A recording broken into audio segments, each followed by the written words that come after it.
Hello, good evening, नमस्कार, आदाब। मेरा नाम है आरजे राज। आप देख रहे हैं 418th episode of Nagpur most happening Facebook live show राज की बात। Chhatarpur Farms presents Raj Ki Baat in association with Kamath and Durukar Wealth Manager. A big thank you to a lot of people who make this show.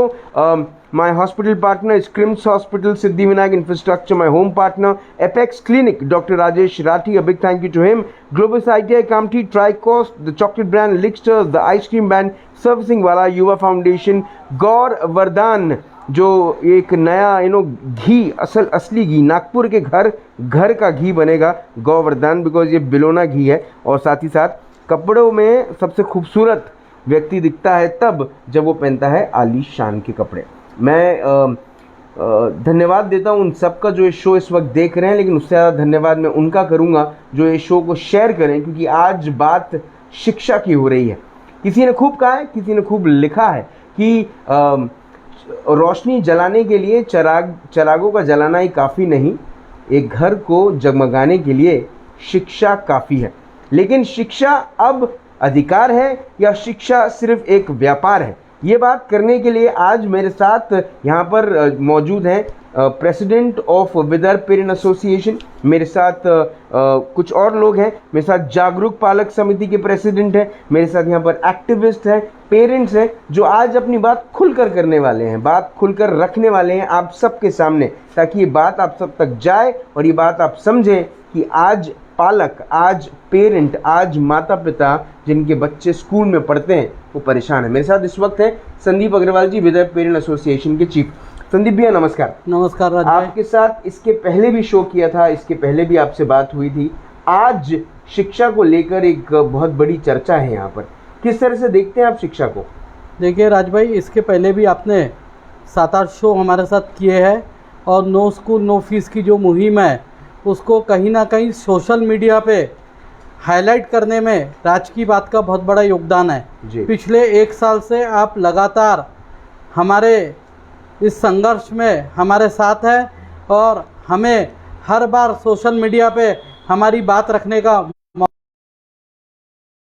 में हम लोगों ने fees रियायत की मांग की थी और 50% फीस कम होना चाहिए, इसके लिए आंदोलन चालू किया था जी। लेकिन समय बीतता गया, सरकारें जागी नहीं, स्कूल संचालक टस से मस नहीं हुए और मजबूरन कई पालकों को कर्जा लेके, अपने जेवर बेच के, अपनी प्रॉपर्टी गिरवी रख के फीस भरना पड़ा। कई पालकों के बच्चे एग्ज़ाम से वंचित रह गए, कई पालकों के बच्चे रिजल्ट से वंचित रह गए, कई पालकों के बच्चे ऑनलाइन एजुकेशन से वंचित रह गए जी। और सिर्फ पैसे के लिए स्कूल वालों ने बच्चों का जो मौलिक अधिकार है, शिक्षा का अधिकार, वो उनसे छीन लिया जी। उससे विकट परिस्थिति अब नए साल में हो गई है, 21-22 में ये परिस्थिति हो गई है कि जो बच्चे पिछले साल की तो फीस, कई बच्चे ऐसे हैं जिन्होंने नहीं भर पाए हैं उनकी मजबूरी के कारण, लेकिन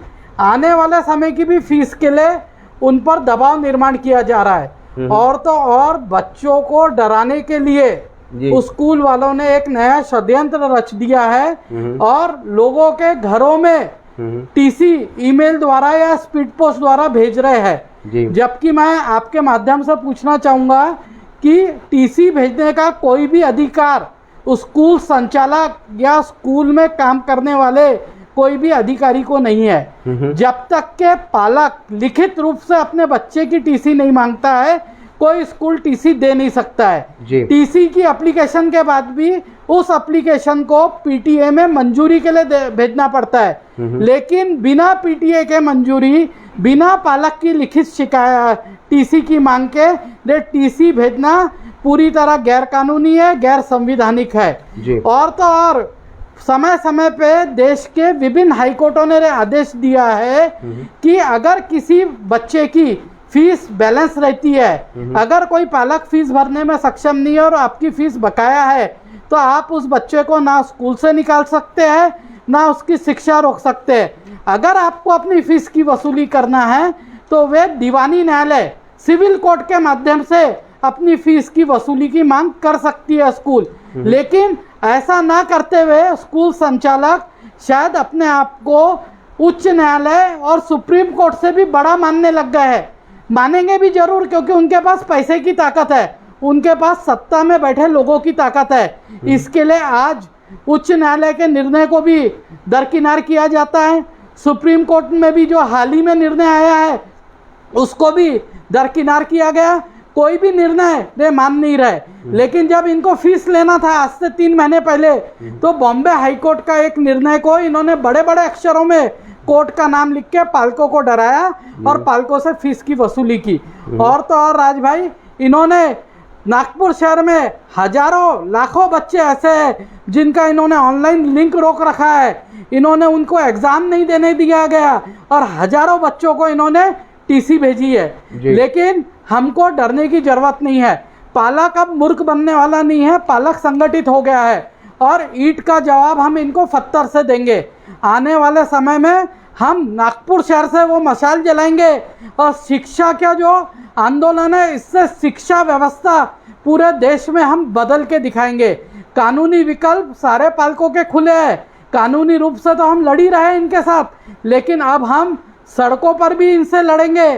जरूरत पड़ने पे इनके घरों के सामने शंकानंद आंदोलन करेंगे और बहुत जल्द हम लोग जो नागपुर का आरबीआई स्क्वायर है वहाँ पर सारे पालक मिलके मांगो भिक्षा बचाओ शिक्षा आंदोलन करेंगे, क्योंकि उसके बिना रे समझने वाले नहीं है।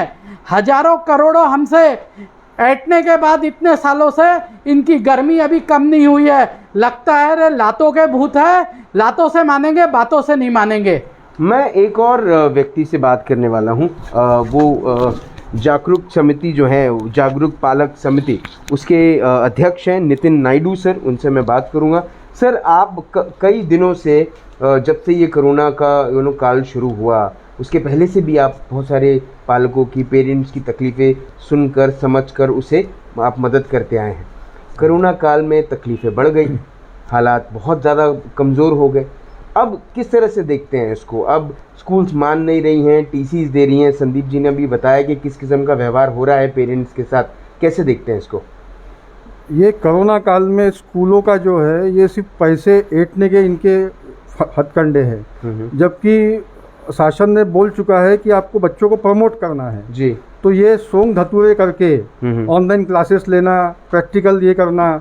और अभी तो ये हालत हो गई है कि जो एक यानी जिस पालक ने फीस नहीं पे किया है या वो देने में असमर्थ है ये कोरोना काल की वजह से, उनकी टीसी वो डायरेक्टली घर को भेज रहे हैं बिना पेरेंट्स को कंसल्ट किए हुए जी। तो ये इनकी मनमानी है।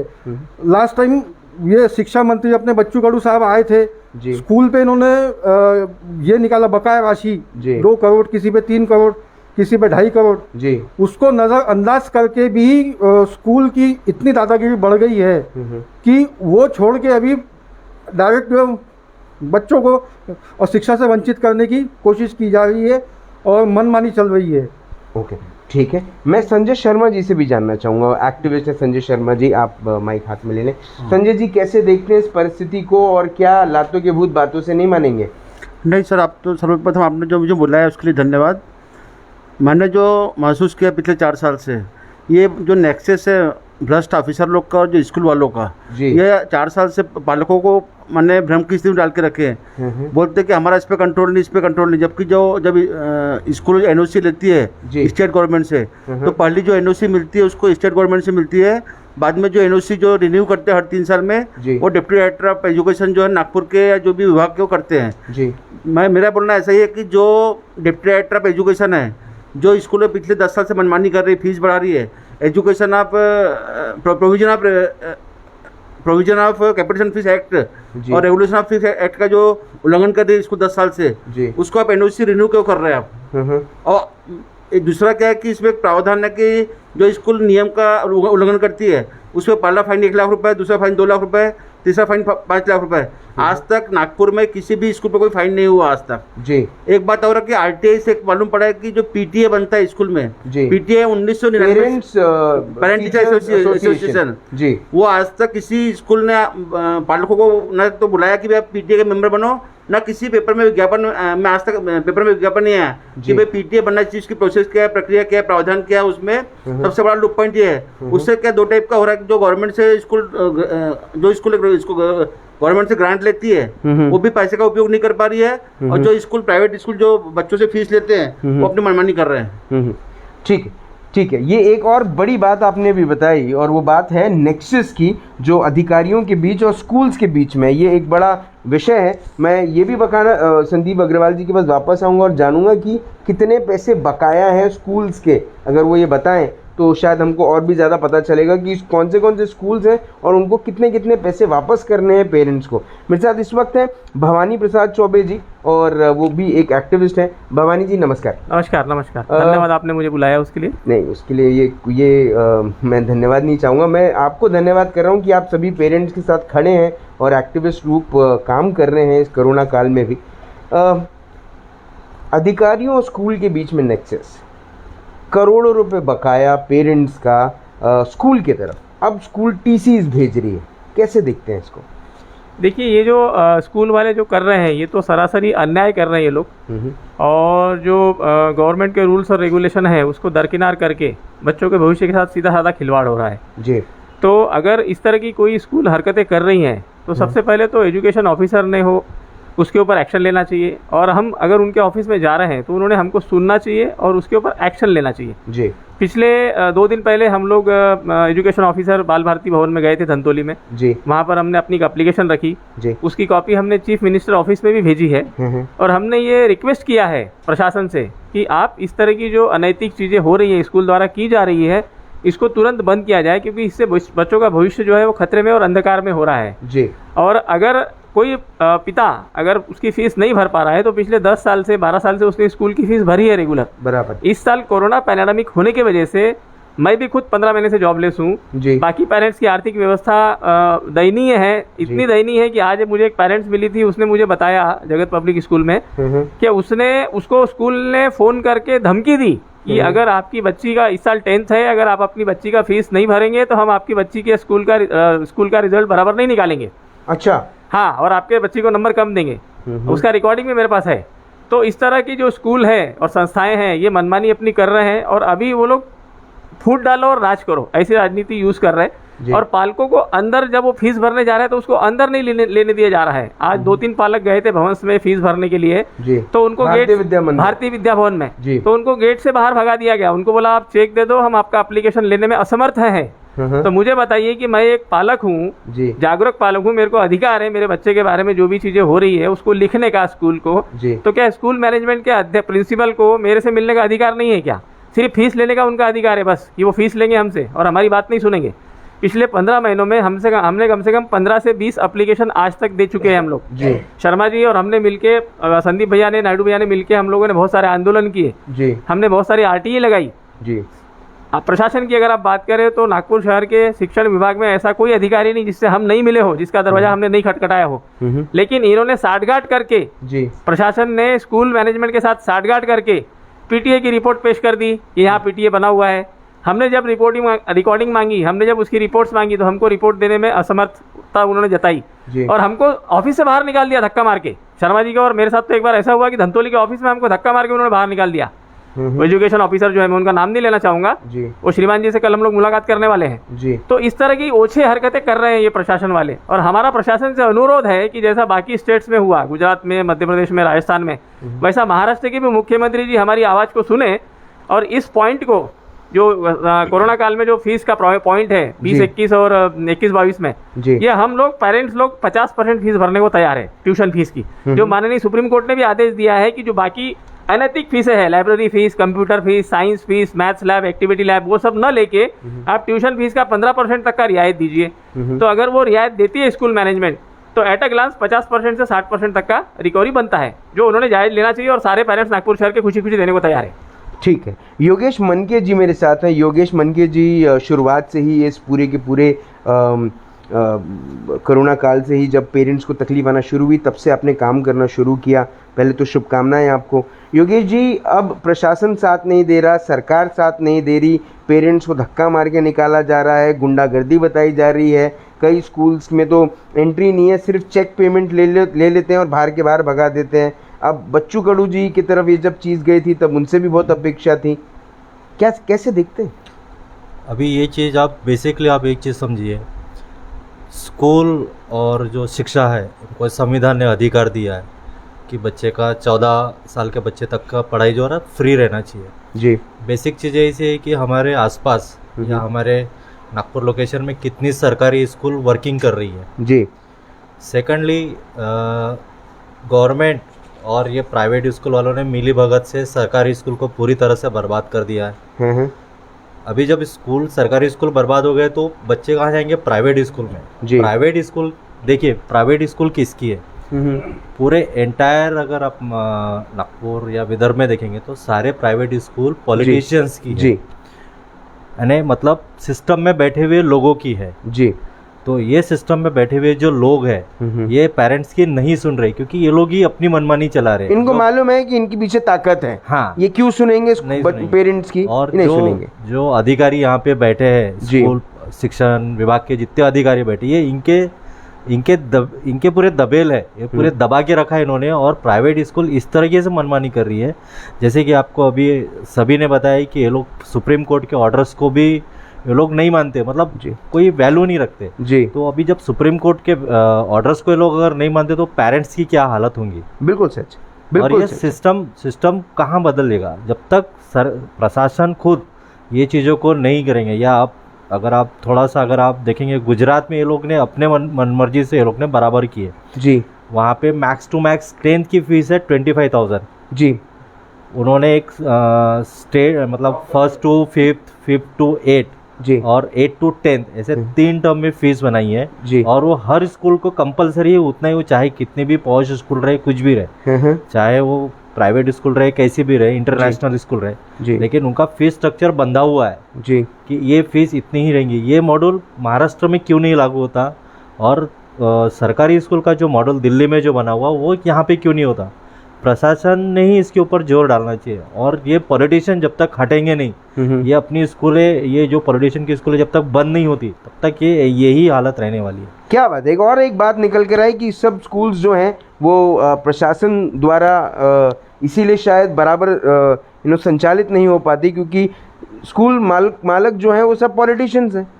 आप कौन से पॉलिटिशियन को जानते हैं, आप उनका नाम ले लीजिए और फिर आप ये खुद ही बता दीजिए कि किसकी स्कूल किसकी है। यहाँ मैसेज भी कर सकते हैं आप, कोई प्रॉब्लम नहीं है। हमें भी पता चले कि आपको पता है कि नहीं पता है कि कौन से राजनेता, कौन से पॉलिटिशियन और कौन से बड़ी किस्म की राजनीति करने वाले लोग जो हैं उनके कौन से स्कूल है। चलिए यही आज जनरल नॉलेज खेल लेते हैं हम, है ना। मेरे साथ इस वक्त नायडू साहब हैं, वेंकट राव है मेरे साथ। हेलो वेंकट जी, कैसे हैं? हाय। थोड़ा सा करीब लाने माइक को, मुझे बताएं किस तरह से देखते हैं इसको। आप भी एक एक्टिविस्ट हैं, सभी लोगों ने अपनी बात रखी यहाँ पर, कोई एक ऐसा पॉइंट जो शायद हम मिस आउट कर रहे हैं? जी हाँ, बिल्कुल। राज, देखिए पहले तो मैं बताना चाहूँगा समय और लहरें किसी का इंतजार नहीं करती। क्या बात है। दूसरी बात ये कि अब हम सब पालक लोग एकजुट हो चुके हैं। क्या हम लोग ऐसे पहले थे? नहीं। आप याद रखिए राज भाई, कोरोना काल से पहले से ही हम लोग हर साल बढ़ी हुई फीस देते आ रहे हैं स्कूलों को, जबकि प्रावधान ये है कि 2 साल में कुछ फीस बढ़ा सकते हैं, कुछ परसेंटेज, दैट टू वो भी एग्रीमेंट होने के बाद में PTA और DFRC डिविजनल फी रेगुलेटरी कमीशन के ऊपर। सर जब वो नोडिंग मिलता है, जब एग्रीमेंट होता है तब भर सकते हैं, लेकिन हम लोग चुपचाप हर साल बढ़ी हुई फीस देते आ रहे हैं। और जब ये कोरोना का विकट परिस्थिति आई तो हम लोगों ने सोचा हम लोग इस बार स्कूल से कुछ वेवर ऑफ मांगते हैं जी। तो मैं सीधी सी बात बोलता हूँ, हमारा नारा यही है, नो स्कूल नो फीस।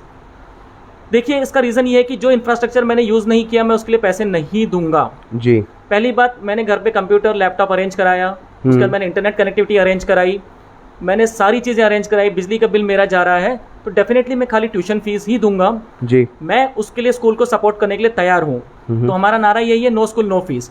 दूसरी बात, हम लोगों ने एड़ी चोटी का जोर लगा करके यहाँ पर के महाराष्ट्र के उपराजधानी की जितने भी पॉलिटिकल स्ट्रेंथ और जो कंसर्न पर्सन्स थे, जैसे डिप्टी डायरेक्टर ऑफ एजुकेशन, साथ में जो यहाँ के एजुकेशन मिनिस्टर थे और सेंट्रल एजुकेशन मिनिस्टर थे जी, उन सब से हम लोगों ने अपील किया कि भैया आप इस बाबत ध्यान दीजिए, क्योंकि ये गलत हो रहा है और हम लोग इस साल कुछ फीस में वेवर ऑफ चाहते हैं जी, और हमारे साथ बहुत अन्याय हो रहा है। उसका रीज़न ये है, बता रहा हूँ मैं, आप देखिए अभी प्राइवेट स्कूल का फीस एकदम कैपिंग पे नहीं रहा, बढ़ते जा रहा है, बढ़ते जा रहा है। और इस समय भी अगर वो लोग शिक्षा को अगर व्यापार बना देंगे तो गलत है। पहली बात तो मैं ये पूछना चाहता हूँ कि पीटीए कहाँ पर है? 2019 के बाद से कोई पीटीए नहीं है। स्कूल उस बात की धज्जियां उड़ा रहा है, कोई पीटीए मीटिंग नहीं हुई, कोई ई पीटीए मीटिंग नहीं हुई, कोई गठित नहीं हुई बॉडी ऐसी। और वो लोगों ने लेटर में ये लिखा है कि हम लोगों ने with the agreement of PTA members we are increasing the session fees with 15%, जो कि पूरी बात गलत है जी। और इसके अलावा कई सालों से यहाँ पर DFRC डिविजनल फी रेगुलेटरी कमीशन नहीं है, जिसके लिए हम लोगों ने कई बार अप्रोच किया। मैंने खुद ने आपले सरकार पोर्टल में, CG पोर्टल में लेटर डाला, हर बार यही जवाब आया, एक ढाक के 3 पात 2 पात भैया की हम लोग देख रहे हैं, हो जाएगा जी। लेकिन मैं ये जानना चाहता हूँ कि क्या हमारी मांगे वाजिब नहीं है क्या? मैं कोरोना काल की बात ही नहीं कर रहा हूँ। अब तक हमने आपको बड़ी फीस दिया और हमको ये बोला जाता है कि आप लोग ही हो कि जो अपने बच्चों को प्राइवेट में पढ़ाना चाहते हो, आप लोग ही बढ़ावा दे रहे हो। तो मैं दिल पे हाथ रख के पूछता हूँ, सही सही बताइए, नागपुर में एक भी सरकारी स्कूल कहाँ है? आज जो सरकारी स्कूल है वो जर्जर हालत में है। तो मैं इस बाबत भी ध्यान बताना चाहूँगा कि आप लोग सरकारी स्कूल को बनाएं, डेफिनेटली हम अपने बच्चों को पढ़ाएंगे। और मैं आपको बता दूँ, स्कूलों में sibling concession, RTE right to education plus single girl child जी, और स्पेशल कंसेशंस जो हैं उनका कोई रिकॉर्ड नहीं है। पूरे स्कूल का पता नहीं, लेकिन जिस स्कूल में हम लोग बच्चों को पढ़ा रहे हैं वहाँ पर तो उनका रिकॉर्ड्स नहीं है। और इस बात में हम जब उनको पूछते हैं तो बहुत चिढ़के बोलते हैं वो लोग। और अभी यहाँ तक नौबत आ गई कि स्कूल के बस ड्राइवर, टीचर्स लोग घर घर आकर के पैसे वसूली की बात कर रहे हैं। आपने रिसेंटली नागपुर में सुना होगा कि ड्राइवर को बोला अगर आपकी पगार चाहिए तो जा करके अपनी पगार बच्चों के पेरेंट्स से मांग के लाइए। और बहुत बेइज्जत तरीके से बच्चों को स्कूल्स में या फिर ऑनलाइन क्लासेस में बच्चों को फीस भरो बोल के ऐसा मांगा जा रहा है। सर ये बहुत ही इंसल्टिंग और गिल्टी फील करते हैं बच्चे अपरिपक्व होते हैं।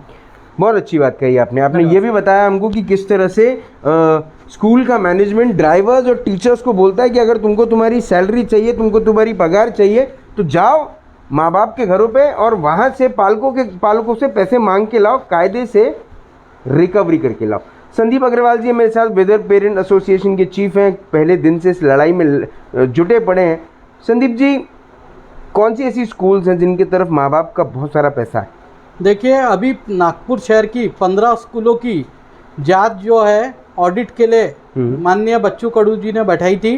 उसमें से तकरीबन 6-7 स्कूलों की जांच 2 साल की कंप्लीट हो पाई है जी। बाकी 7-8 स्कूलों ने तो बहाना कर दिया कि कोरोना है, इसके लिए हम वो पेपर्स आपको दे नहीं सकते। लेकिन जो सरकार में बैठे अधिकारी है वे इतने भ्रष्ट है कि इन्हें बहाने के बावजूद भी वो शांति से बैठे हैं। ऐसा नहीं कि उनको फाइन लगाए, जबरन उनसे पेपर बुलाए, ऑडिट करे, नहीं। नागपुर में जो ऑडिट हुए हैं उसके अनुसार SOS पे बकाया निकला है, पोद्दार इंटरनेशनल पे 6 करोड़ के करीब बकाया है, नारायणा पे 3 करोड़ के करीब बकाया है, भवंस पे 2.25 करोड़ रुपए के करीब बकाया है। सेंटर पॉइंट एक ऐसी स्कूल है जिसने एक भी पेपर नहीं दिया है अभी तक और कोरोना का बहाना खेल रहा है जी। पेपर देने के लिए कोरोना का बहाना है लेकिन फीस के लिए कोरोना नहीं है। उसी प्रकार भारतीय कृषि मंदिर जो है उन्होंने पेपर नहीं दिया है और पोद्दार वर्ल्ड वाले पे भी निकला है तकरीबन 2 करोड़ रुपए के करीब। ये सिर्फ 2 ही साल के ऑडिट में निकला है। अगर ये पूरा ऑडिट शुरू से हो जाए, जब से DFRC का कायदा लागू हो, तो इन स्कूलों पे करोड़ों रुपए बकाया निकलेगा और कोई भी पालक को फीस तो देने की जरूरत ही नहीं है, क्योंकि हमारे ही करोड़ों अरबों रुपए इनके पास जमा है जो इलीगल तरीके से इन्होंने पिछले 10 साल से हमसे ऐंठे हैं। हमारा पैसा जब आपके पास जमा है तो आप किस बात की हमसे फीस मांग रहे हैं? मैं खुद एक सेंटर पॉइंट का पालक हूँ। मैं आपके माध्यम से सेंटर पॉइंट वाले संचालकों पे आरोप लगाता हूँ कि पिछले 5 सालों में आपने कभी PTA का गठन स्कूल में नहीं किया। आपने कभी मुझे 50 रुपए का मेंबर बना के PTA मेंबर नहीं बनाया। जब आपने मुझे मेंबर ही नहीं बनाया तो आपका PTA वैलिड कैसा है? PTA कोई भी स्कूल में वैलिड नहीं है। इलीगल तरीके से इन लोग PTA बनाते हैं और पालकों को लूटते हैं। हमने पूर्व में भी मुख्यमंत्री उद्धव ठाकरे जी से मांग की थी कि PTA का विषय प्रदेश में बहुत गंभीर विषय है। PTA के आड़ में अरबों रुपए पालकों से हर साल लूटा जा रहा है। तो इसकी जांच जो है शिक्षा विभाग के बस की नहीं है, क्योंकि ये तो बिके हुए लोग हैं। इनका हर महीना फिक्स है, लिफाफा आ जाता है, इनको कुछ नहीं करना है। इसकी जांच सीएजी द्वारा होना चाहिए। सीएजी द्वारा जब जांच होंगी तो दूध का दूध और पानी का पानी आ जाएगा। ठीक है, एक बड़ी अच्छी चीज़ श्रीकांत चारी जी ने कही और वो मैं पढ़ना चाहता हूँ। श्रीकांत चारी बीजेपी युवा मोर्चा के नेता हैं और वो जब ये बात कहते हैं तो थोड़ी हंसी आती है कि सर आपसे फीस, मतलब स्कूल अगर फीस नहीं मांगेंगे तो मर्सिडीज़ कैसे लेंगे। शोबाजी ज़रूरी है, ये अच्छा था, थोड़ा सा हंसा दिया आपने। बड़ा सीरियस विषय चल रहा था यहाँ पे, ये हंसने के लिए अच्छा है, लेकिन ये बात में इतना दर्द छिपा है जिसकी कोई हद नहीं। मेरे साथ एक पेरेंट है जिनको कुछ मिला और वो, उनका नाम है अमोल दुरक्कर। अमोल जी नमस्कार। नमस्कार। आपके घर एक लिफाफा आया, उस लिफाफे में क्या था? सर ऐसा है कि मैं अभी 1 साल से सबको पता है कि कोरोना का इफेक्ट है, तो मेरा भी बिज़नेस डाउन है और मैंने कैसे करके गए साल की फ़ीस मैंने जमा की। और जैसा कि अभी सुप्रीम कोर्ट का ऑर्डर्स आए थे कि फ़ीस कुछ कम किया जाए, तो मैं भी राह देख रहा था बाकी पेरेंट्स की तरह कि चलो अभी फीस कम हो जाएगा तो मैं भर दूंगा। लेकिन अभी तक मैंने माइक थोड़ा करीब ला लें। लास्ट ईयर का मैंने फीस मैं भरने में असमर्थ था। तो उन्होंने क्या, स्कूल प्रशासन ने मांग की और मैंने बोला कि अभी मैं फीस भरने में असमर्थ हूँ। तो उन्होंने मेरे बेटे का, अभी 9th में था मेरा बेटा अंशुमन दुरक्कर, जो कि SOS स्कूल में था, SOS Atre layout school of scholars. तो उसके क्लासेस बंद किए गए, जबकि अदर 9th और 10th के ही सिर्फ समर्स में क्लासेस थे। तो उसको बड़ा डिप्रेशन में गया लड़का कि मेरे सब जो भी क्लासमेट्स थे उनके शुरू है क्लासेस, मेरे क्यों बंद है जी। हैं। एंड उसके बाद अभी बस ये अभी 2-4 दिन हुआ कि मेरे घर में एक लिफाफा आता है और उसमें मैं खोल के देखता हूँ तो मेरे बच्चे की TC, स्कूल लिविंग सर्टिफिकेट। क्या एक बार फिर से बताएं। मेरे बेटे की school leaving certificate TC direct school ने भेजा। उसके साथ में एक लेटर था कि आप फीस भरने में असमर्थ है, इसलिए आपको TC भेज रहे हैं, और उसके साथ में उसका मार्कशीट भी भेज दिया जी। अभी मेरा बेटा भारी डिप्रेशन में है। अगर उसने आज अपने साथ कुछ ऊंच नीच कर दी, मैं तो अपना बेटा खो दूंगा। बताइए कि इसका जिम्मेदार कौन रहेगा, है ना? कि मैं रहूँगा कि मैं फीस नहीं भर पाया, स्कूल रहेगा जिसने उसको शिक्षा से वंचित किया। कहाँ है अपने देश में शिक्षा का अधिकार? हाँ, इस बात पे शायद एक व्यक्ति हैं जिनके साथ बहुत सारे सवालों के जवाब शायद मिल सकें। नागपुर शहर के एक जाने माने वकील हैं और पेरेंट्स एसोसिएशन का पक्ष कोर्ट में रख रहे हैं। मेरे साथ इस वक्त हैं एडवोकेट राधे अग्रवाल। नमस्कार राज। नमस्कार एडवोकेट साहब, कैसे हैं आप? एकदम बढ़िया, फर्स्ट क्लास। बहुत अच्छा और एक वाजिब विषय आज आपने चुना है, और मैं साथ ही जितने लोगों का आप लोगों ने कमेंट लिया उन्हीं बातों को कुछ और आगे बढ़ाना चाहता हूँ जी। सबसे बड़ी और इम्पोर्टेंट बात, जैसे राव साहब ने एक बात ख़त्म की थी अपनी बीच में ही, कि बच्चों के ऊपर में एक मानसिक तनाव आ जाता है जब उनको बीच क्लास में बोला जाता है आप फीस भरिए, नहीं तो आपको लिंक शेयर नहीं की जाएगी। ये ना सिर्फ कानूनन गलत है बल्कि एक मानसिक प्रताड़ना की श्रेणी में आता है। इसे एक मेंटल हरासमेंट कानून में दिया गया है। Being a school, being a teacher, it is a obligatory duty of A parent and a teacher to provide a good mental health to his student। अगर एक अच्छी मानसिक स्वास्थ्य अगर आप बच्चों को नहीं दे सकते तो आप उस बच्चों के साथ ना सिर्फ कानूनन रूप से गलत कर रहे हैं बल्कि उसके स्वास्थ्य के साथ भी आप छेड़छाड़ कर रहे हैं जी। हाल ही में सेंटर पॉइंट स्कूल के कुछ किस्से सुनाना चाहूँगा। 8वीं के बच्चों को केंद्र सरकार और राज्य सरकार द्वारा पास किए जाने के बावजूद उनके एग्ज़ाम का शेड्यूल शेयर किया गया, उन्हें लिंक शेयर की गई और साथ में नोटिस दिया गया कि आप इतनी तारीख तक अगर फीस भरोगे तो ही आपको लिंक दी जाएंगी। स्वाभाविक रूप से सभी पेरेंट्स चाहते हैं कि उनके बच्चे एग्ज़ाम में अपीयर हो, और जब जिन बच्चों के पेरेंट्स ने फ़ीस नहीं दी थी उन्हें लिंक नहीं दी गई, और जब कुछ पेरेंट्स वहाँ पहुँचे तो गेट पर लॉक कर दिया गया। जब ज़बरदस्ती कुछ हुई तो वहाँ पर अंदर कोई बोलने वाला पूछने वाला भी नहीं था। ना ही सिर्फ इतना बल्कि उनको धक्के मारकर पेरेंट्स को स्कूल प्रीमाइसेस से बाहर निकाला गया है। मेरा प्रश्न यहाँ है कि कानून में सारे प्रावधान है, शिक्षा के अधिकार है जी, राइट टू एजुकेशन है, सारे प्रकार के पेरेंट्स टीचर एसोसिएशन के, लेकिन फिजिकल वायलेंस और जो धक्का मुक्की और जो मानसिक प्रताड़ना दे रहे हैं ये ना सिर्फ शिक्षा के अधिकारों से बच्चों को वंचित कर रहे हैं, बल्कि उनके पेरेंट्स के साथ और बच्चों के साथ एक आपराधिक कृत्य भी कर रहे हैं। हाल ही में सुप्रीम कोर्ट ने काफ़ी रिसेंट जजमेंट है 2 मई का ही कि 15% शाला शुल्क में साफ सीधी छूट देने की बात कही। उसमें एक बहुत ही इंटरेस्टिंग शब्द है राज, जिसके अंदर लिखा गया है कि शिक्षा का बाजारीकरण नहीं होना चाहिए। जब माननीय जस्टिस खानविलकर और जस्टिस माहेश्वरी अपने 128 पन्ने के जजमेंट में इस बात पर गौर करके कहते हैं कि अनयूज्ड चीज़ों की आप चार्जेस मत लीजिए, और जब उन अनयूज चीज़ों की लिस्ट बनाई जाती है उस 128 पन्नों के जजमेंट में, तो यूजफुल सिर्फ ट्यूशन फीस है जी। उसके अलावा 99% चीज़ें जिसकी स्कूलें चार्ज ले रही है वो पूरी अनयूज्ड है। तो अगर स्कूलें माननीय सर्वोच्च न्यायालय के आदेश का भी पालन नहीं करती है, और सर्वोच्च न्यायालय ने उसमें एक और शब्द की उल्लेख किया है, जस्ट एंड रीजनेबल। रीजनेबिलिटी अगर सुप्रीम कोर्ट कहता है कि आप एक ज़रूरत पूर्ति ही फीस लीजिए और उसके बावजूद अगर आप वो वैसे चार्जिंग नहीं कर रहे हो, तो आप न केवल शिक्षा के साथ खेल कर रहे हो बल्कि उसका बाजारीकरण कर रहे हो।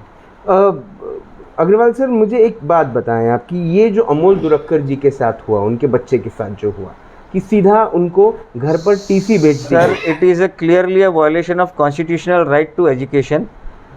संविधान में हमें बहुत सारे मूलभूत अधिकार दिए गए हैं, उसमें शिक्षा भी एक मूलभूत अधिकार है, और बच्चे को बिना बताए एक अनजस्ट और अनरीजनेबल तरीके से पोस्ट द्वारा उसकी मार्कशीट और लिविंग सर्टिफिकेट घर पर भेज देना, ये उसके संवैधानिक अधिकारों का डायरेक्ट उल्लंघन है। और इसके लिए मैं अभी इसी चैनल के माध्यम से सबको बताना चाहता हूँ कि दुरुक्कर साहब के बच्चे का केस मैं बिना किसी फीस के लड़ूंगा और इन्हें उचित न्याय दिलवाऊंगा। बहुत बहुत धन्यवाद इस बात के लिए। आई एम श्योर जितने व्यूअर्स हैं वो भी इस बात को बहुत पसंद कर रहे होंगे, आपने ये बात जो कही।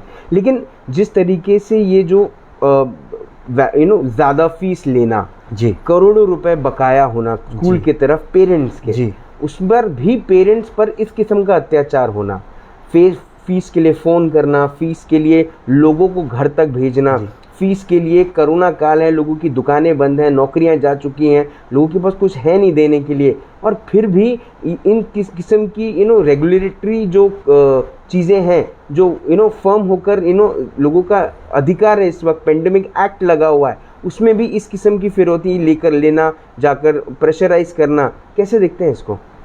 आपने बहुत अच्छा शब्द इस्तेमाल किया राज, अभी फिरौती जी। ये वास्तव में कानूनन रूप से जब आपकी सारी बातों को अगर मिलाया जाए और उसे कागज़ पर उतारा जाए तो it is nothing but extortion. उसका एक बहुत आसान और सिंपल आंसर है राज। स्कूलों ने एक बहुत मार्मिक शब्द को पकड़ के रखा है, बच्चे जी, और बच्चे हर बालक की दुखती रग है जी। उन्हें पता है कि संदीप जी तो लड़ लेंगे, राधे जी तो लड़ लेंगे, दुरुक्कर जी तो लड़ लेंगे, राव साहब तो लड़ लेंगे, लेकिन उनकी बीवियाँ नहीं लड़ेंगी जी। और उन्होंने माओ को और लेडीज़ लोग को उनके मोबाइल नंबर्स पर मैसेज डालना, नोटिसेस भेजना, फ़ोन करके वहाँ से मानसिक दबाव परिवारों पर बनाया जा रहा है। इसीलिए इसे कानूनन रूप से एक्सटॉर्शन ही कहा जाएगा, जब किसी की दुखती रग, कमज़ोर कड़ी को पकड़कर उनसे इलीगल तरीके से रॉन्गफुल गेन्स और रॉन्गफुल मीन्स द्वारा कोई प्रॉफिट अर्न करने की कोशिश करना, यह फिरौती की श्रेणी में आता है। अब कैसे आगे बढ़े? पेरेंट्स ने क्या करना चाहिए? पहली बार एक ऐसा वक्त भी आया जब पेरेंट्स सब एक साथ आए, एक प्लेटफॉर्म पे आए। मैंने वो भी टाइम देखा है जब संदीप अग्रवाल जी, आम आदमी पार्टी और कई सारे ऐसे पालक RBI स्क्वायर पे बैठ के धरना दे रहे थे। वो भी मैंने कवरेज दी थी। मैं शुरुआत से इस लड़ाई में जुड़ा हूँ और मैं तब से इस बात को लेकर स्कूल को समझाने की कोशिश कर रहा हूँ। तो स्कूल ने अब क्या करना चाहिए? क्या कर सकती है स्कूल, और पेरेंट्स अब क्या कर सकते हैं? सर, दोनों तरफ की बातें जानना चाहूँगा। बिल्कुल, आपने बहुत अच्छा विषय बताया कि पेरेंट्स ने क्या करना चाहिए और स्कूलें क्या करेंगी। जी, हमारा आज का विषय ही ये है कि स्कूलें कुछ नहीं कर रही है। उसका बहुत बड़ा एक कारण है जो इस चर्चा में आज निष्कर्ष निकला है कि स्कूलों के कर्ता धर्ता ही सिस्टम में बैठे हैं। तो उन्हें पता है कि हमारा कुछ नहीं होने वाला, हमारा कुछ बिगड़ने नहीं वाला।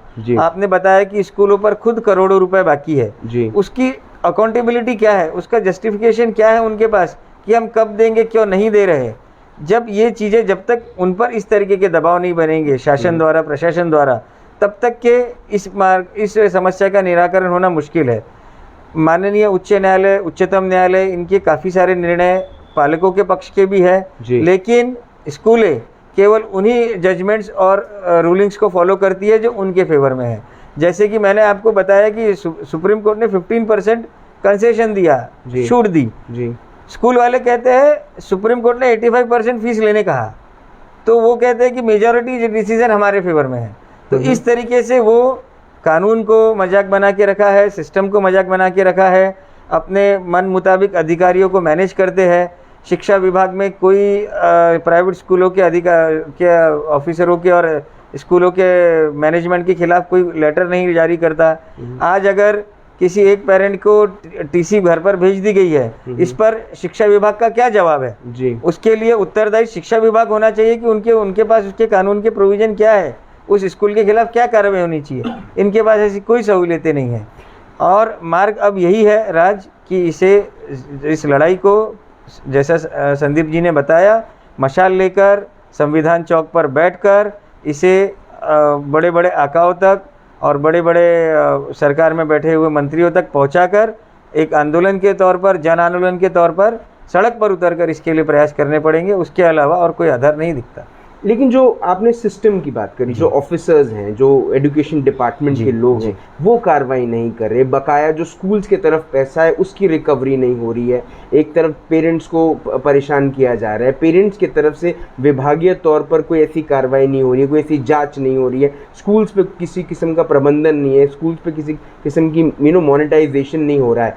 और अब बात निकल कर ये भी आ रही है कि डिपार्टमेंट ही कहीं ना कहीं झुका हुआ है, डिपार्टमेंट ही कहीं ना कहीं बिका हुआ है। इस किस्म की बात निकल कर आ रही है आप लोगों की तरफ से। अब आप मुझे बताएं कि इस किस्म के हालत में, जहां पर चालक और मालक दोनों ही एक अलग लेवल की साठ घाट लेकर बैठे हैं, इसमें जो किराए में बैठा है उस गाड़ी में, वो क्या करे?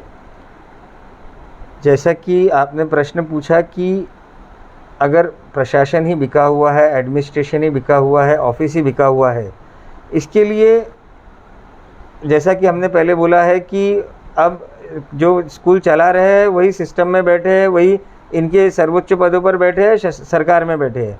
आज किसी की जवाबदेही तय करना बहुत ज़रूरी हो गया है। अगर एक अधिकारी मेरे सूचना के अधिकार का जवाब नहीं देता, उस पर कोई कार्रवाई नहीं कर रहा है कोई। अगर कोई एक अधिकारी हमारे आंदोलन को समर्थन नहीं कर रहा है अथवा हमारे किसी एक लेजिबल और जायज़ सवाल का जवाब नहीं दे रहा, उस पर किसी की अकाउंटेबिलिटी नहीं है।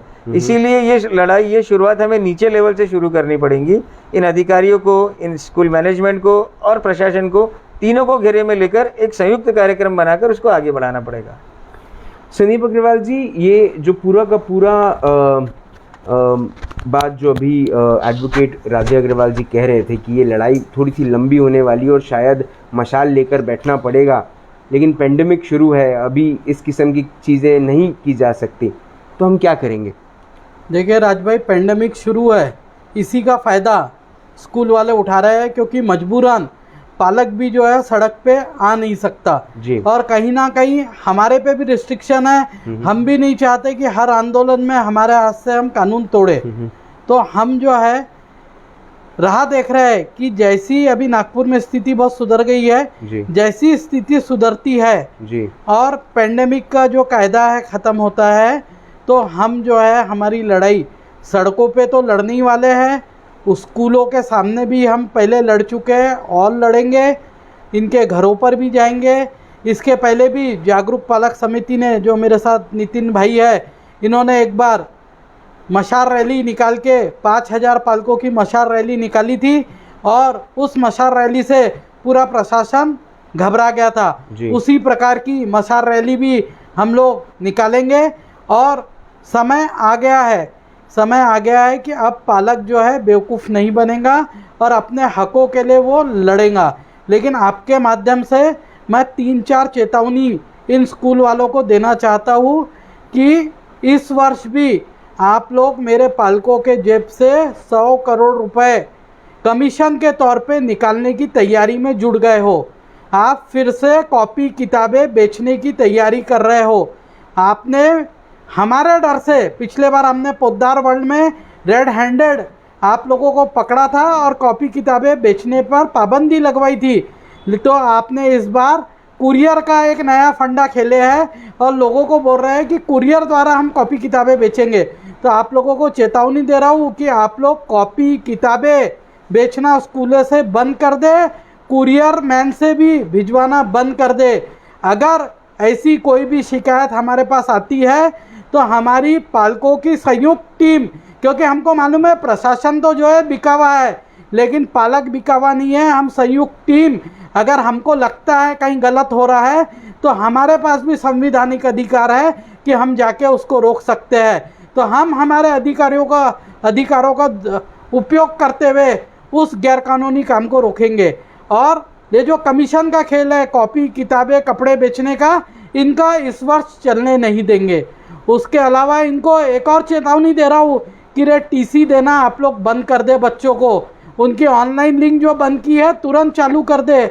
उनको पैसे के लिए तकादा करना बंद कर दे, नहीं तो हम तो सड़कों पे भी लड़ने वाले हैं और हमारी तैयारी अब आपके खिलाफ कोर्टों में भी लड़ने की है।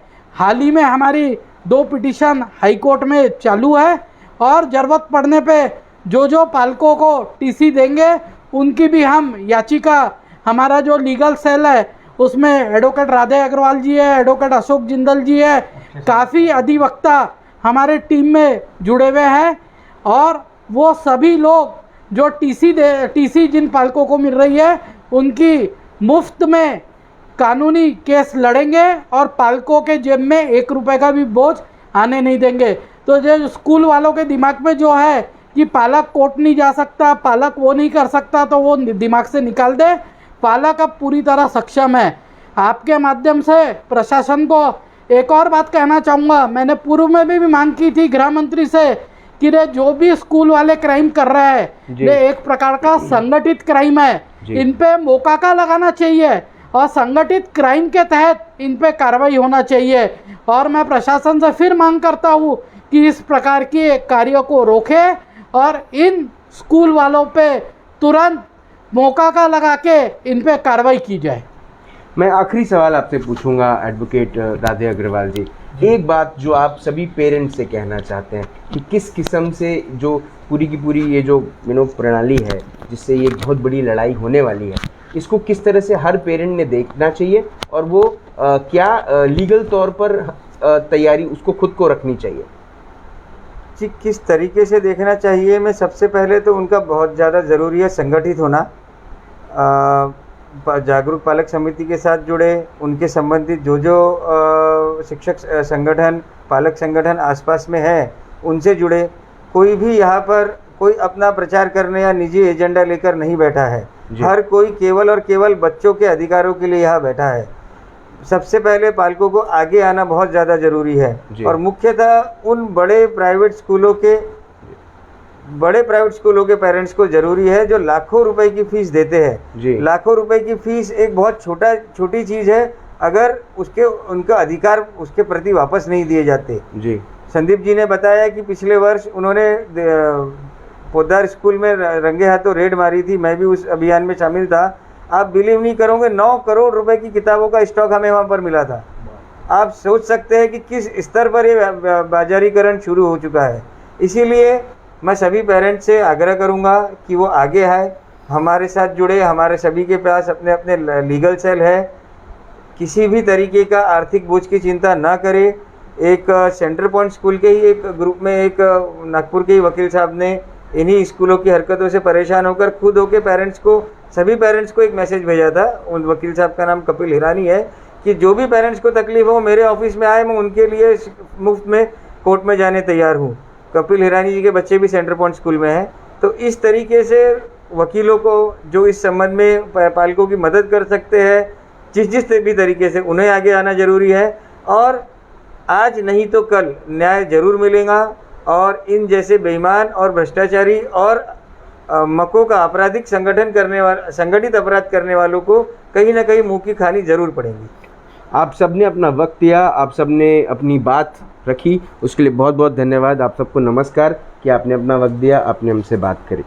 आज राज की बात में पेरेंट्स एसोसिएशन कि जितने भी एक्टिविस्ट हैं, प्रेसिडेंट हैं, एडवोकेट राधे अग्रवाल हैं, उनसे बात हुई, उनसे समझ में आया कि किस किस्म के इश्यूज चल रहे हैं।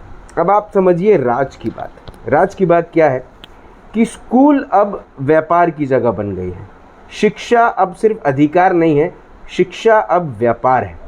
लेकिन यहाँ पर सबसे बड़ी गलती तो माता पिता की है, क्योंकि वो तो व्यापार करने बैठे हैं साहब। गलती आपसे हो गई कि आप अपने बच्चे को एक ऐसी स्कूल में आपने भेज दिया जो मार्केट है। आप स्कूल भेजने वाले थे, आपने मार्केट भेज दिया। अब मार्केट भेज दिया तो आपको भुगतना पड़ेगा, क्योंकि बच्चे तो वहाँ पे शॉपिंग कर रहा है, अब तो उसका बिल आपको भरना पड़ेगा, है ना।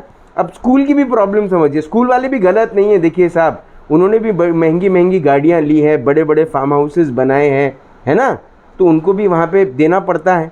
डिपार्टमेंट भी गलत नहीं है, उनको भी तो सर छोटी सी पगार में कहाँ चलता है ना। तो ये सब बात समझना चाहिए अब माता पिता को। तो माता पिता ने अब क्या करना चाहिए, बच्चे पैदा करना बंद कर देना चाहिए। आप बच्चे पैदा करना बंद कर दें, बच्चों को स्कूल भेजना बंद कर दें, बच्चों को गवार बनाएं, और ये लाइन बोलना बंद कर दें कि पढ़ेंगे लिखेंगे तो पढ़ेगा लिखेगा तो बढ़ेगा इंडिया। ये बेकार की बातें करना बंद कर दें, क्योंकि ये सब बेकार की बातें हैं। ना सरकार जाग रही है, ना प्रशासन जाग रहा है, कोई मतलब ही नहीं है साहब। ये पेरेंट धूप में जाके खड़े होते हैं, वो गेट पे 2500 कमाने वाला सिक्योरिटी गार्ड इनको निकाल देता है।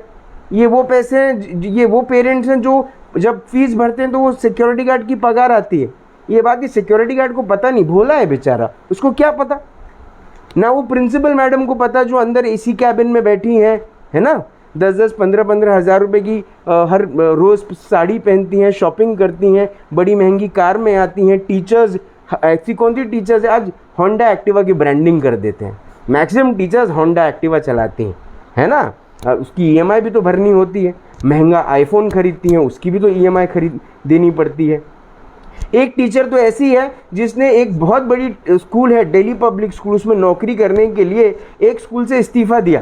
कोरोना आ गया, वो टीचर बेचारी वहाँ की तो रही नहीं, यहाँ पे इन्होंने ऑफर लेटर दे दिया। अब वो टीचर को उन्होंने 1.5 साल से पगार भी नहीं दी। बेवकूफ़ वो टीचर है कि उसने पहला जॉब क्यों छोड़ा, है ना। ज़्यादा जीवन में कमाने के लिए टीचर ने वो जॉब छोड़ा और एक दूसरी जगह सोचा कि अपना फ्यूचर अच्छा करेगी। लेकिन मार्केट है साहब, ऊंच नीच तो चलती रहती है ना। तो स्कूल क्या करे, स्कूल अब बच्चों को भी भूल जाए और माता पिता को भी भूल जाए, या कायदे में रहे, क्योंकि वो लाइन है ना, कायदे में रहेंगे तो फ़ायदे में रहेंगे। No school no fees. Schools, I request you कि आप पेरेंट्स की बात समझें, क्योंकि कोरोना तो कल खुल जाएगा, पेरेंट्स आपको समझने आएंगे और सरकार को आपको ये जवाब तो देना ही पड़ेगा ना कि इतना करोड़ों रुपया जो अब तक आपने पेरेंट्स का दबा के बैठे हैं, ना वो आप दबा पाएंगे, ना वो आपके मंत्री पचा पाएंगे, ना आपके अधिकारी पचा पाएंगे, क्योंकि अब एक कॉमन मैन रास्ते पे आ गया है। और जब रास्ते पे आएंगे तो रास्ते लगाएंगे। कल शाम को 5 बजे फिर मिलेंगे ऑन राज की बात। तब तक आप अपना ध्यान रखें, सुरक्षित रहें, स्वच्छ रहें, स्वस्थ रहें, मस्त रहें, खुश रहें। No school no fees campaign को सपोर्ट करें। ये चोचलेबाजी स्कूल्स की, ये बाजारी चीज़ें जो स्कूल्स कर रही है उसे सपोर्ट न करें, क्योंकि आज आप कर देंगे, आने वाली जनरेशन आपको ना ही सिर्फ गाली देगी लेकिन जूते भी मारेगी। जय हिंद।